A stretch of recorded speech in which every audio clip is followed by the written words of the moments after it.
Episode 13, Chapter 12. Chapter 12. Doesn't that look like Mipha died? Responsible. Whispers. That is what Link heard as the contingent of Zora, which had doubled in size after the argument on the bridge, led him into the city. Whispers from the Zora around him, from Baz and his friends, from the older Zora with Muzo, from various other Zora adults that saw the group. That saw him. He was, it seemed, well known in Zora's domain. Could that be Linny? Stole her away. Mipha's killer. Just whispers. Though the hour was already getting late, the Zora led Link up the stairs towards the palace.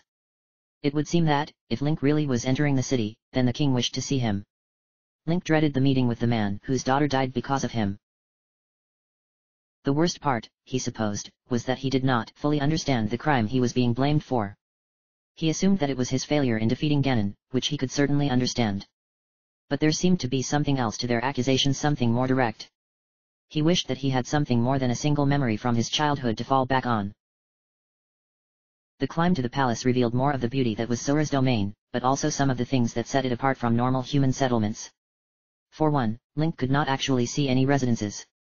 Though he spotted several shops on the bottom level, including what looked like an inn, complete with a small stable, he spotted nothing that looked like a home. Another oddity about Zora's domain was the eternal presence of water.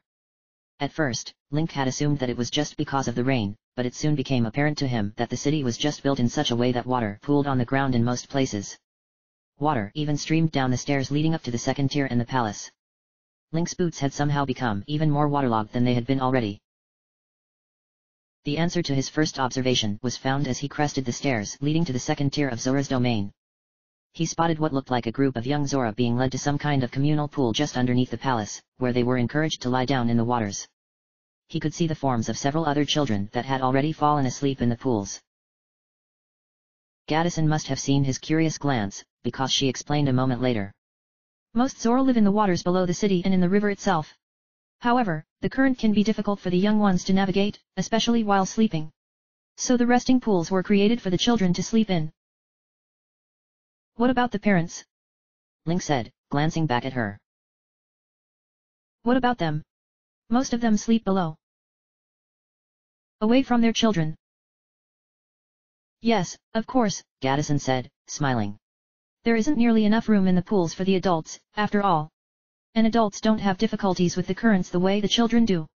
Though many of the Zora from downriver have temporarily relocated to below the city because of the increased current.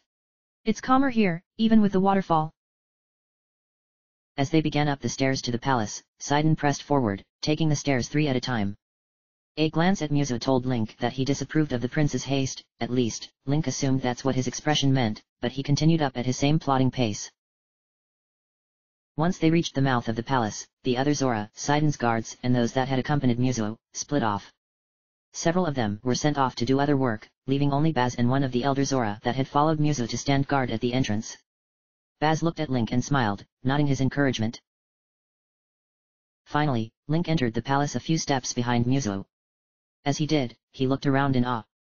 Indeed, the palace was very large, but it was also surprisingly open. Rather than the multiple rooms or chambers that Link had expected, the inside of the palace was a large open room. Several deep pools were set into the floor, forming a semicircle around the outside of the room. The walls around the palace had several large openings overlooking the city and surrounding landscape, and there were 2 waterfalls on either side of the room that flowed down to the lake far below. In the center of the room was a massive throne-like construction, made of the same white stone as the rest of Zora's domain, shaped into a large, shallow bowl. He saw water pouring over the edges of the throne. Lincoln took the palace in a glance, but his eyes were soon found the person sitting upon the throne. King Dorephan, whom Sidon had told Link about, was far larger than any of the other Zora that Link had seen. If the other Zora were fish, then King Dorephan was a whale. He sat upon the throne, and still, his head extended far above Link and even Sidon's head, who stood to the right hand of the throne. His skin was textured navy blue with a white chest, like all of the other Zora Link had seen. Also, like the other Zora, he had thick fins extending from either side of his head, 4 of them, and a snout placed just above his eyes, that seemed to droop down to the middle of his face. He was also far wider than the other Zora, but Link did not think of him as overweight. Instead, he seemed to be made of muscle. His arms, chest, and shoulders were all massive. His arms, alone, looked to be thicker than Link's body was. The king had several scars along those arms, as well as on his chest and head. He had once been a warrior, if he wasn't still. The king leaned his head down, listening intently as Muzu muttered urgently in a way that Link couldn't quite catch. The king did not seem to agree with Muzu, however, as he shook his head before fixing his eyes upon Link. Out of the corner of his eye, Link saw Sidon motion for the raised platform before the throne, which, blessedly, rose out of the thin layer of water still coating the floor in this chamber. Hesitantly, Link climbed the steps, standing upon the platform. "So you've returned, at last," King Dorephan said in a loud, sonorous voice. "Link, champion of Hyrule." Link stared back mutely at the king. What did he say when speaking to royalty whose death he was, apparently, responsible for? A smile split Dorephan's lips, and he leaned down some so he could speak in more conversational tones. "It's good to see you. I had heard, we all had heard, that you had fallen in combat during the calamity. I am happy to see that you survived, my friend, though I do wonder at how you survived and where you have been these last 100 years. Link swallowed and licked his lips. "I have been." He cleared his throat, trying to project a stronger voice. "I did fall during the calamity. I was placed in an ancient Sheikah chamber that restored me, but... You are telling me that the Sheikah have technology such as this, yet have not shared it?" Muzu said. "Why, with this, we could have saved." "Peace, Muzu," King Dorephan said, holding up a hand. "Continue, Link." "It restored me to health, but slowly. I have been asleep for the last 100 years, Your Majesty. And it took my memories. I do not remember anything from before the calamity." Dorephan's friendly face grew sorrowful. "I am truly sorry to hear that, Link, as I have many fond memories of your time spent here. Is there no hope at recovering your lost memories?" Link hesitated, thinking back to the flash of memory he had received on his way into the city. "I believe that some will return. Already, I have recalled pieces. But there is no telling how much I will remember or when." Dorephan nodded, his smile returning. "Well, you spent a great deal of time here, so perhaps being here will reawaken some of them." "I believe it might, Your Majesty." "And what of my daughter, Mipha?" King Dorephan's tone grew hesitant. "Have you lost all memories of her, as well?" Link grimaced at the question but had expected it from the line of questioning and the procession that had met them at the entrance to the city. He took a moment to answer, wondering if he should disclose the brief memory he had received when entering the city. Finally, he decided that truth would serve him best. "I have, but entering the city brought back something. A fragment. I hope that more might return in time. I understand that she was a true friend." "A truer friend, I doubt you've ever had, and more." The king's voice grew somber. "You and Mipha were very close, Link. I do hope that being here helps you recover some of that." "Father," Sidon said from the right of the throne. "Perhaps we can speak more of my sister at a later time. I do believe that Link came here with another goal in mind." "Oh, yes," Dorephan said, nodding and looking at his son. "Yes, of course. We do have more important matters at hand than reminiscing about better times." The king focused again on Link, leaning forward. "Prince Sidon tells me that you came here with the desire because of our troubles with Varuda." "Yes, Your Majesty, but there is more." Link took a breath and exhaled slowly. "Here we go. I intend to recapture all 4 divine beasts so that they can be used to defeat Calamity Ganon." Silence fell. The king gazed at Link, his expression grim. Link met his eyes, hoping to project the confidence that he didn't feel. Hope. That's what Impa said he was. Could he be Hope? "My friend, I am sorry for the road you must travel," Dorephan finally said. "But I am grateful for your assistance, nonetheless." "Your Majesty, surely we can find another way to appease the divine beast than by relying on the assistance of the Hylian." Muzu spoke with a sudden urgency and a great deal of vehemence. "The last time we entangled ourselves in this mission, we lost. I am well aware of the cost, Muzu." King Dorephan spoke with an edge to his voice that hadn't been there before, but he did not meet Muzu's eyes. "But this is a greater than the Zora. We have all lost loved ones to the calamity." Musa pursed his lips, clearly wanting to speak more, but the reprimand from the king's voice was clear. Finally, he nodded, clasping his hands behind his back. His eyes fell on Link, and Link could see the smoldering anger that still remained. Now, King Dorifan began, turning his focus towards Sidon. Sidon, the plan that you spoke of last week. At the time, it seemed impossible, but perhaps now. Father, I do not think that is really more of Zora business, is it not? I do not believe that we should involve Link in something beyond what he came here to do.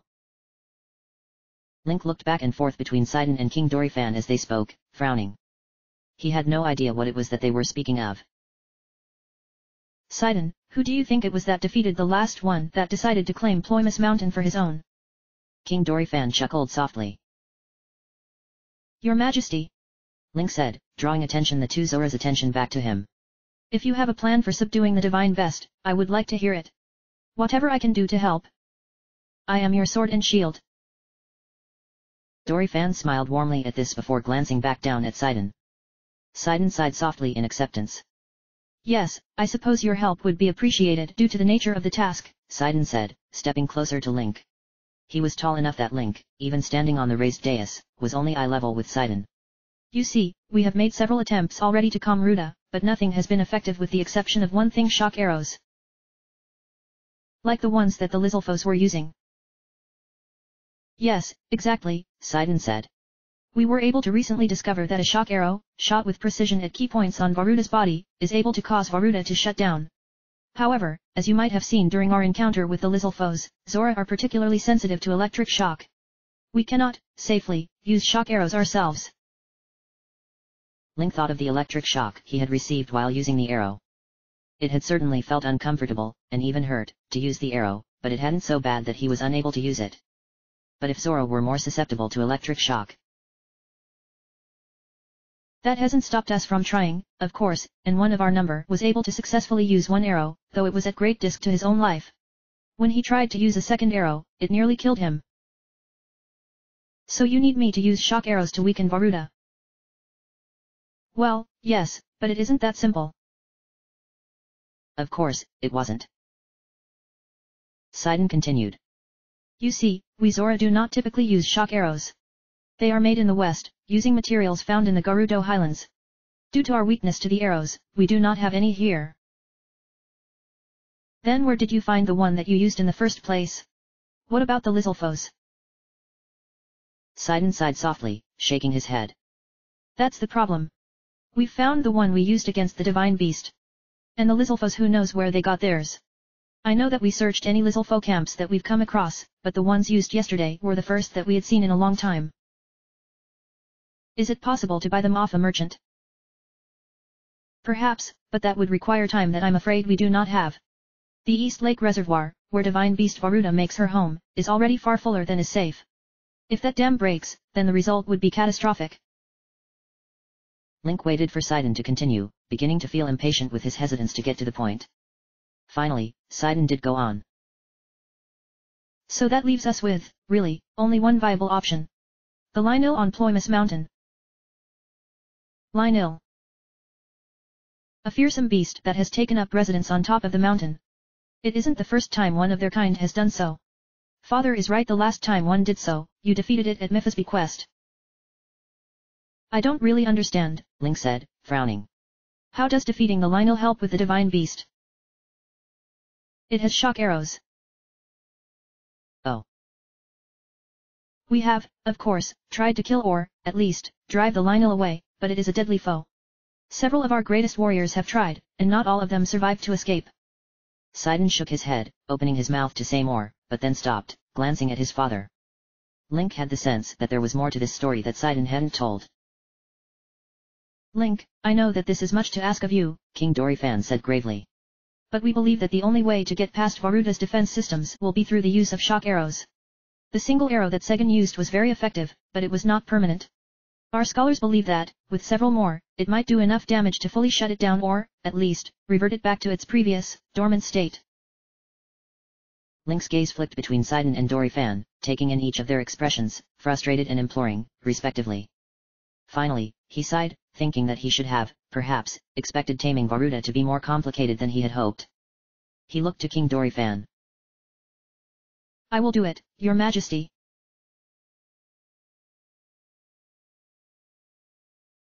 Not long after agreeing to attempt to defeat the Lynil, Sidon led Link back out of the palace. He seemed frustrated and waved off Baz when he attempted to follow, assuring him that he was just going to show Link to the inn. Baz reluctantly agreed to let them go off alone. Link walked beside Sidon in silence for a time before the tall Zora spoke. You know, while you're here, I hear that we're in need of some more luminous stone for new construction projects. Could you take care of that for us as well? Link looked up at Sidon in confusion, and Sidon met his eyes, breaking into a grin. I'm sorry, of course. I just do not agree with making you solve all of our problems. The Lynil is our concern, and not even the most pressing one. I thought that you said there was no other way to get shock arrows. There isn't, that I know of. Sidon exhaled slowly, shaking his head. But it shouldn't be you. Not alone, at least. He pursed his lips, considering. My father has forbidden me from challenging the Lynil. He is willing to allow other Zora to face it and die, but he does not want to risk my life. Link looked to Sidon, frowning. Uncertain of what he should say in response to that, he kept his mouth closed. Sidon glanced at Link and smiled, embarrassed. I'm sorry, I don't mean to involve you in my problems, he said, and they both continued down the stairs in silence.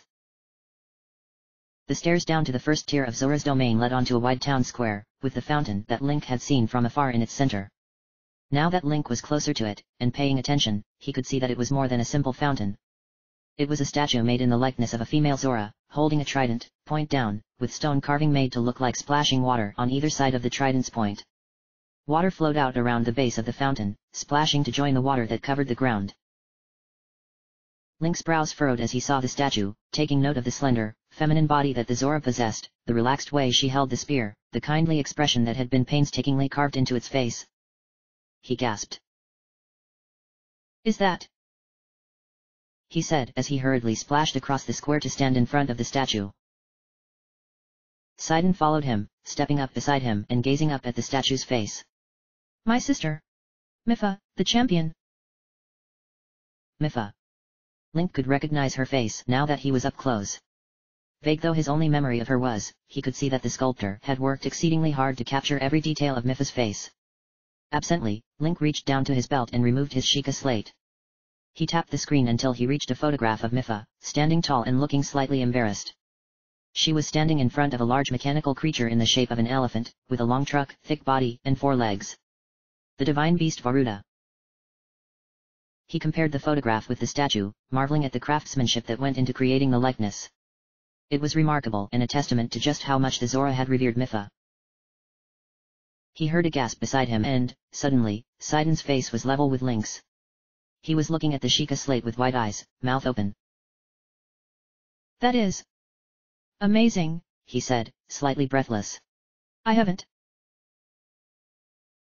Link glanced at Sidon and looked away again quickly when he saw the emotion in the Zora's face. He focused his eyes upon the Sheikah slate as well. Something about it seemed to call to him. Something. I have not seen my sister like that in 100 years, Sidon said beside him, drawing Link's attention back to him. Sidon's voice was heavy with emotion.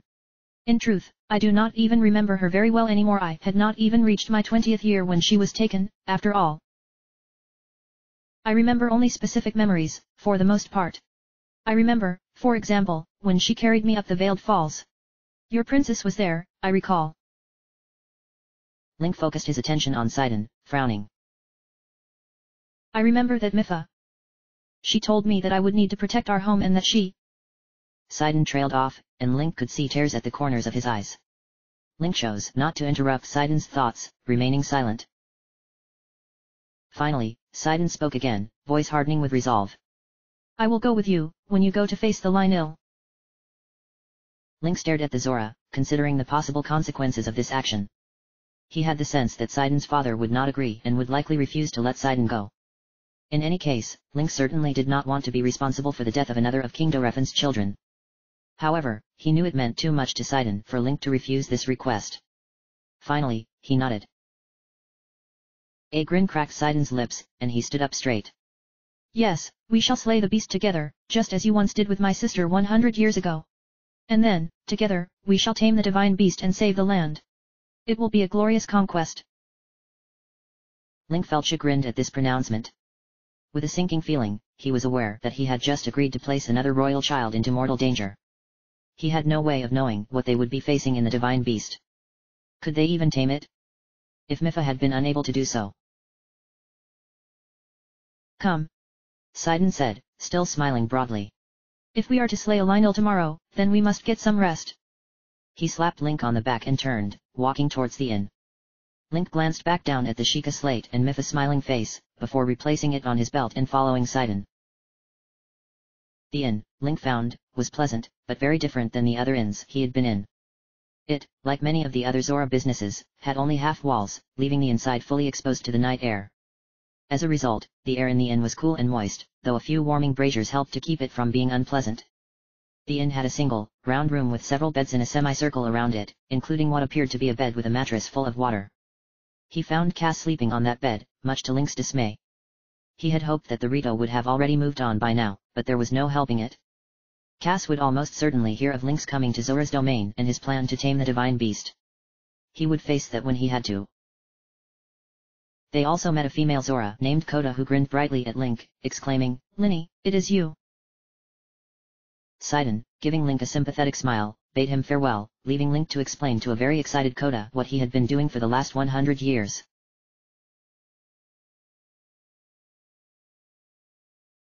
The morning brought with it a messenger in the form of a Zora child, who informed Link that he was needed back at the palace right away. Thinking that something even worse had happened, Link quickly dressed and went with the boy, climbing the stairs to the palace. Once he arrived, he was unsurprised to find Cass in the presence of King Dorifan, Sidon, and Muzu. He had noticed that Cass had already been gone when Link rose, and he had known by the bard's demeanor and goals that he would likely have sought out information about Mipha from her own family even if that family was royalty. Cass gave Link that knowing Rito smile, and Link sighed, giving him a small nod. So much for any hope to keep this quiet. After that exchange, Link turned his attention to Sidon, who smiled broadly at Link and subtly indicated that he should speak first with the king. Link obediently stepped onto the raised dais, looking up at the towering figure of King Dorifan. "Link, my friend, I trust you slept well?" the king asked, smiling benevolently down at him. "I did, your majesty," Link said. To his side, he heard Cass give a soft chuckle. "Excellent. Well, I am sure you wish to begin your task soon, but I spoke with Sidon last night, and he and I are in agreement that it would not be right for us to ask you to do this without at least outfitting you in the best that Zora's domain has to offer.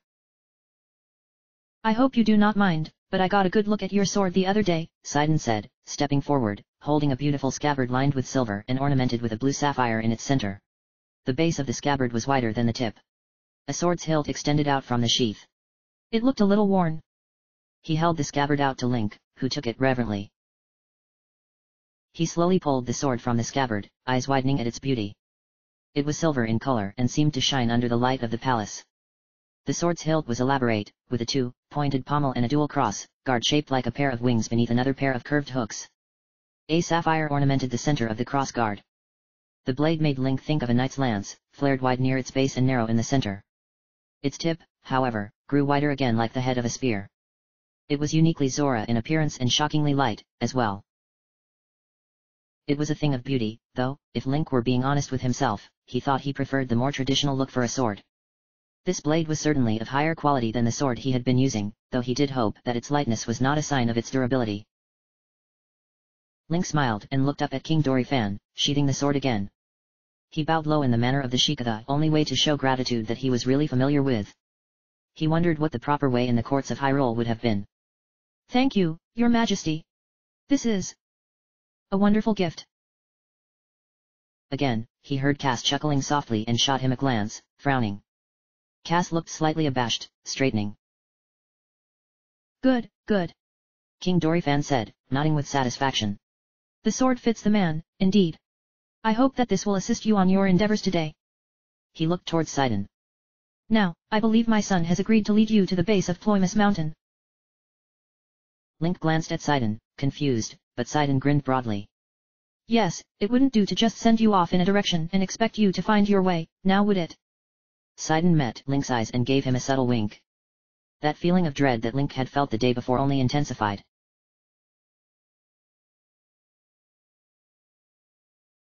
Link and Sidon met up at the bridge leading east out of the city. Link had gone back down to the inn to collect a few additional pieces of gear: his shield, bow, and arrows, though he hated using them in the rain, a bag with a day's worth of rations, and his cloak. After a few moments of consideration, he also grabbed his paraglider, thinking that having it at the top of a mountain might not be a terrible idea indeed, if he needed to make a quick getaway for whatever reason. He hoped that wouldn't be the case. When Link found Sidon at the bridge, the prince smiled broadly at him. He held his spear nonchalantly, half pressed against the ground, and raised a hand in greeting. Link noticed that he also had a very similar sword strapped to his waist as well. It's a wonderful day, don't you think? Link, wearing the rain-drenched cloak and already feeling cold, did not particularly think it was a very good day at all, actually. Sidon didn't seem to mind his grimace, however, and turned, beginning to walk across the bridge.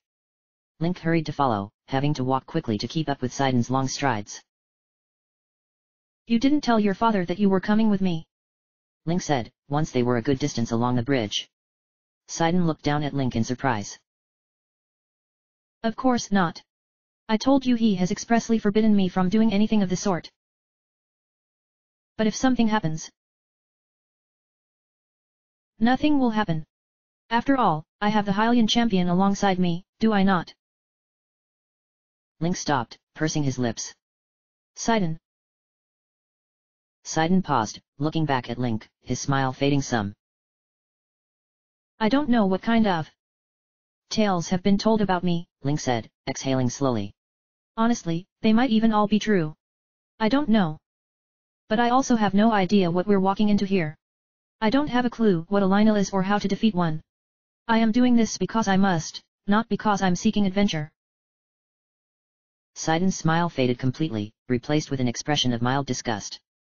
You think I'm doing this for adventure? That's not. I have lost friends to this creature, Link, Sidon said, his tone firm. It has terrorized us for months now, and many Zora have tried, unsuccessfully, to defeat it. Why haven't you sent a group of Zora to? You think we haven't? Sidon looked at him incredulously. Link, we've sent entire squads to try to kill it. But Lynels are crafty.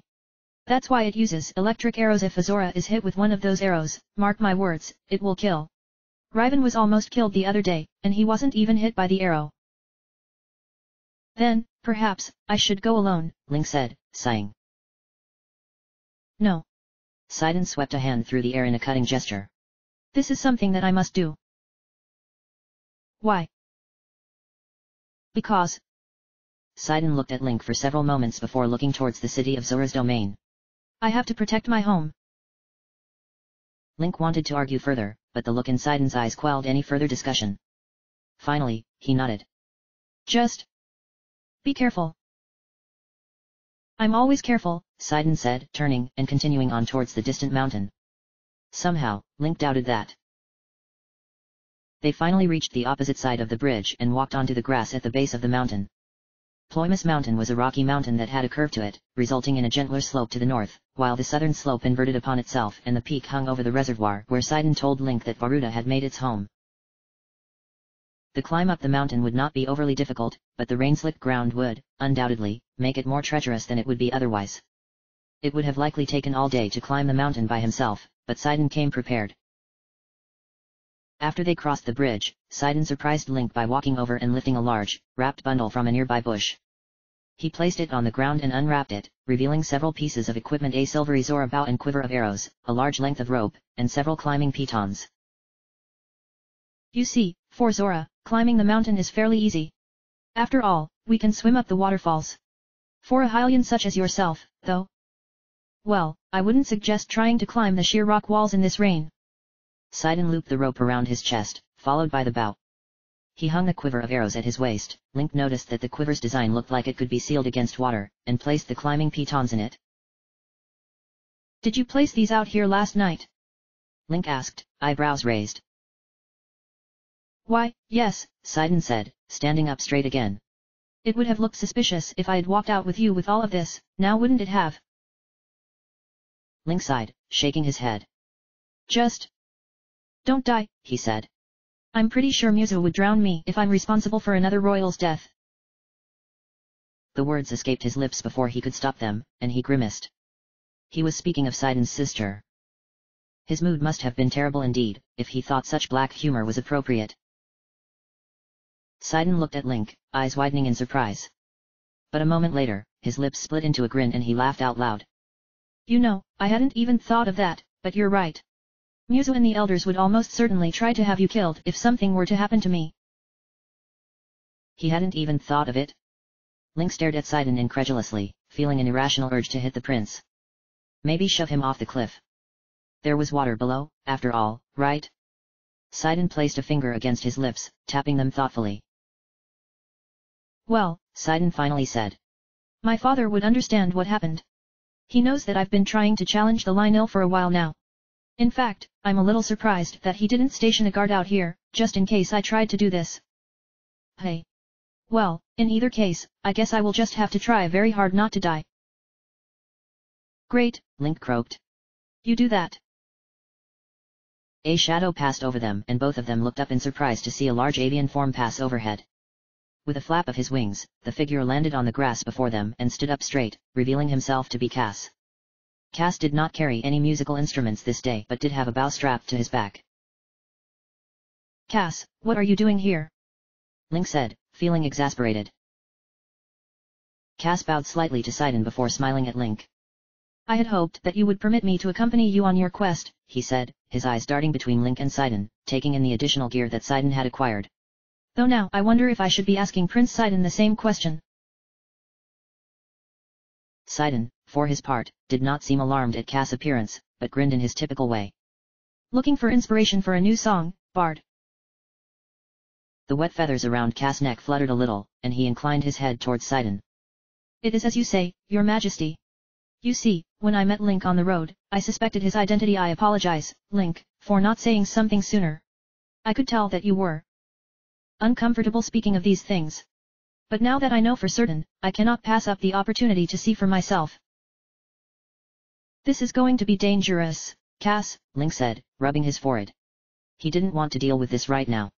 He liked Cass, really, but this was too much. Can't I just tell you about it when we get back? I assure you that I will stay well out of danger, Cass said, unperturbed by Link's resistance.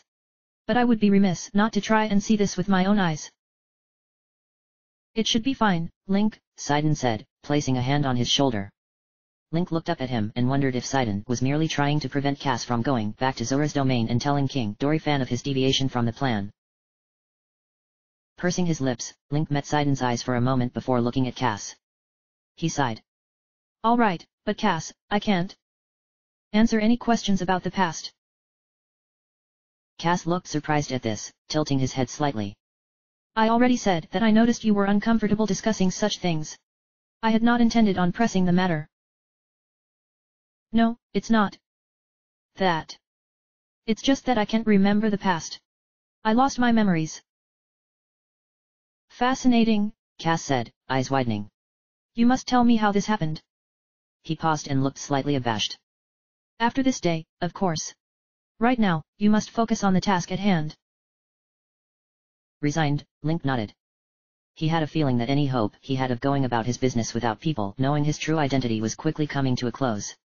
If he survived this, then his return would probably become much more widely known. Wonderful. The more the merrier, Sidon said, clapping his hands together. Shall we go? The three of them, Hylian, Zora, and Rito, turned and began towards the mountain. End of chapter.